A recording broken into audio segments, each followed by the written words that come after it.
A segunda edición da Xuntanza de Esculturas de Area conseguiu reunir esta fin de semana 79 participantes na Praia do Rebalo, en Aguiño.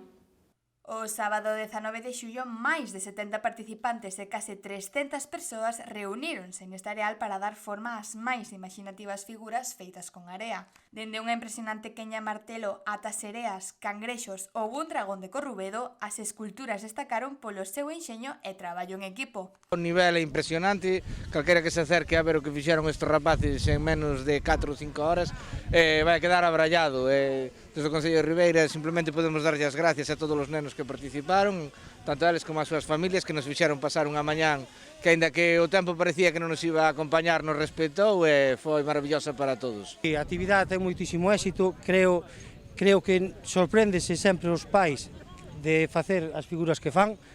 Penso que non teñen nunca a capacidade de pensar que son capaces de facer esa figura.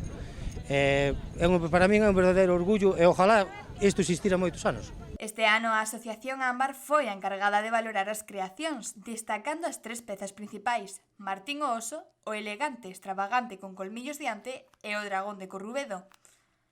O momento máis esperado chegou coa entrega de galardóns de todo tipo, incluído un moi especial: un Bob Esponxa de madeira tallado con motosserra por José Antonio Paz, impulsor do evento dende Pintega das Dunas. A iniciativa van a dar 3 premios, medallas para todos, e máis hai un premio que se vai a sortear entre todos os nenos, que é Bob Esponja, e depois tamén hai un masaje para unha nai. E aparte disso tamén temos unhas latas que donaron e vai a ser para un pai tamén. A cita, que se enmarca nas Festas do Carme, contou co apoio das Concellerías de Mar e Turismo e logrou así consolidarse como un evento familiar e creativo de referencia.